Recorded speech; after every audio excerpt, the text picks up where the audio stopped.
Hello guys, how are you? I hope all are fine and good.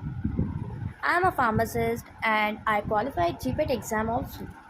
I am here because I give you lots of tricks to learn about pharmacy exam and I hope मैं आपकी बिल्कुल मदद कर सकूं कि आप कोई भी फार्मेसी एग्ज़ाम में आप क्लियर कर सको कोई भी फार्मेसी एग्ज़ाम गवर्नमेंट एग्ज़ाम या फिर competitive exam.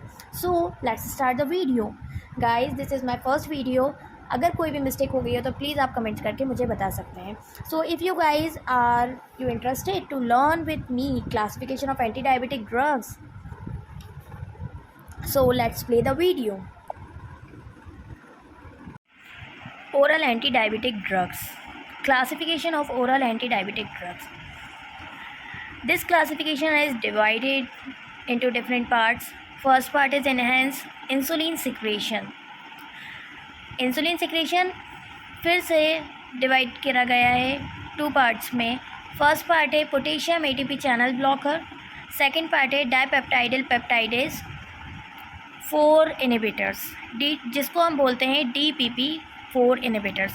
Okay, and KATP channel blocker is also divided into two parts.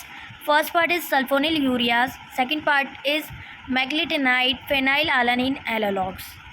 ठीक है, सल्फोनिलयूरियाज में हमारे कौन कौन से ड्रग्स आ जाएंगे? टॉलब्यूटामाइड आ जाएगा, ग्लिमेनक्लामाइड आ जाएगा, ग्लिपिजाइड, ग्लिक्लाजाइड, ग्लिडाजाइड, glimepiride. Okay, so I am here because हम आपको ट्रिक्स बताएंगे जिससे कि आपको ये क्लासिफिकेशन याद हो जाए। तो सबसे पहले इसकी सल्फोनिलयूरियाज की ट्रिक है, सोतू ने तोल कर लिपस्टिक लगाई। ठीक है, सोतू ने तोल कर लिपस्टिक लगाई। देन सोतू ने तोल कर लिपस्टिक लगाई। ओके, ग्लू वाली लिपस्टिक लगाई। कौन सी वाली? ग्लू वाली लिपस्टिक लगाई।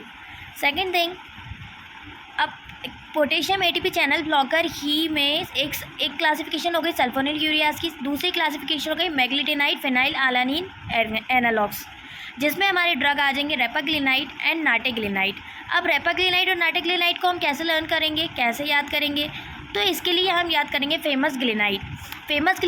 फेमस से हो जाएगा हमारा फास्टेस्ट एक्शन देते हैं ये वाले ड्रग हमारे, और ग्लिनाइड से हमारा जिन भी ड्रग के नाम के आगे ग्लिनाइड होगा वही हमारे मेग्लिटेनाइड और फेनाइलएलानिन एनालॉग्स होंगे। मैग्लिटेनाइड से आपको वैसे ही समझ में आ जाएगा क्योंकि ग्लिनाइड टेनाइड आ जाएगा, यहाँ पे आ रहा है नाइट, तो ग्रेपाग्लिनाइड एंड नाटेग्लिनाइड आपको समझ में आ जाएगा। दूसरा हमारी क्लासिफिकेशन में इनहेंस इंसुलिन सिक्रीशन में ही हमारा KATP चैनल ब्लॉकर हो गया। अब हमारा बचा है डाइपेप्टाइडल पेप्टाइडेज 4 इनहिबिटर, जिसको हम बोलते हैं DPP-4 इनहिबिटर्स।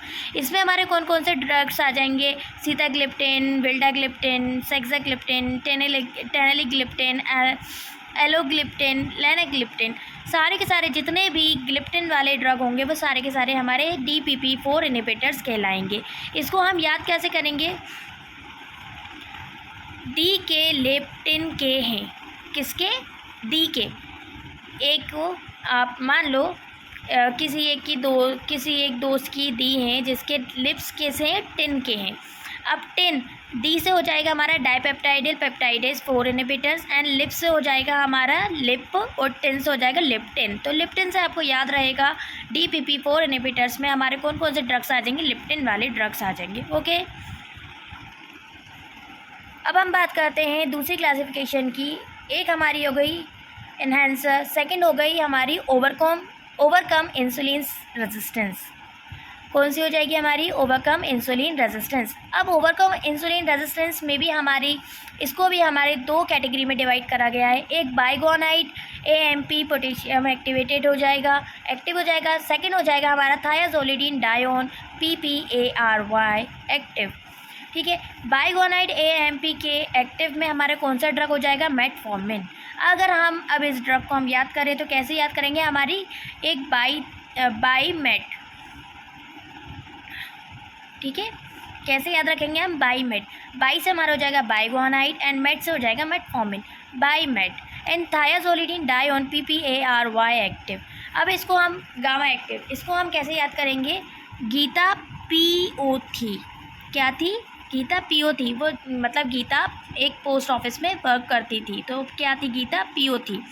गीता से हो जाएगा हमारा पियोग्लिटाजोन, पीओ और गीता से हो जाएगा हमारा पियोग्लिटाजोन, थी से हो जाएगा हमारा थायाजोलिडिन-डायोन। ओके, नेक्स्ट क्लासिफिकेशन पे चलते हैं, हमारा रिटार्ड कार्बोहाइड्रेट एब्जॉर्प्शन। अब रिटार्ड कार्बोहाइड्रेट एब्जॉर्प्शन में हमारी कौन सी क्लासिफिकेशन है? Alpha glucosidase inhibitors.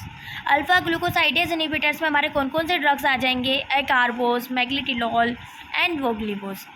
अब अगर हमें इन ड्रग्स को याद रखना है तो हम कैसे याद रखेंगे इसको? वैम थी, अल्फ़ा और गुल्लू, एक गोलू और अल्फ़ा थे, वो क्या थे? वैम थे। वैम्पायर होता है ना, वैम थे। तो वी से हमारा ड्रग हो जाएगा वोग्लिबोस, ए से हो जाएगा एकार्बोस, एम से हो जाएगा मिग्लिटोल, और अल्फ़ा एंड गुल्लू से हमें आप याद रहेगा alpha glucosidase inhibitors. Then next classification पे हम चलते हैं, मिसलिनियस ड्रग्स। अब मिसलिनियस ड्रग्स की बात करें तो हमारा क्या रहेगा? मिसलिनियस ड्रग्स में भी हमारे दो कैटेगरी में डिवाइड करा गया है। पहला है हमारा सोडियम को ट्रांसपोर्टर 2 इनहिबिटर्स, इसको हम बोलते हैं SGCP, इसमें हमारा कौन सा ड्रग आ जाएगा? Dapagliflozin and canagliflozin. अगर अब हमें इसको याद रखना है तो हम कैसे याद रखेंगे इसे? गोलू ने धप से ट्रांसपोर्टर से कैन लाया सोडा का, गोलू धप से ट्रांसपोर्ट से कैन लाया सोडा का, काय का कैन लाया था? सोडा का, और कौन लाया था? गोलू, और ट्रांसपोर्ट से। तो हम इसको याद कैसे रखेंगे हम? सोडा गोलू ट्रांसपोर्ट से हो जाएगा हमारा सोडियम ग्लूकोज को ट्रांसपोर्टर, एंड धप से हो जाएगा हमारा डेपाग्लिफ्लोजिन, एंड कैन से हो जाएगा केनाग्लिफ्लोजिन। ओके, आई होप आपको समझ में आ रहा हो और आपको कोई प्रॉब्लम ना हो ये लर्न करने में। एंड लास्ट वन हमारी बचेगी डोपामिन D2 एंटागोनिस्ट, इसमें हमारा ड्रग आ जाएगा bromocriptine. Thank you guys, I hope आपको ये सब कुछ समझ में आया और आप लर्न करने में आपको ईजी रहा हो। अगर आपको ये सब कुछ समझ में आया हो तो प्लीज़ हमारे चैनल को लाइक करिए, शेयर करिए एंड सब्सक्राइब करिए।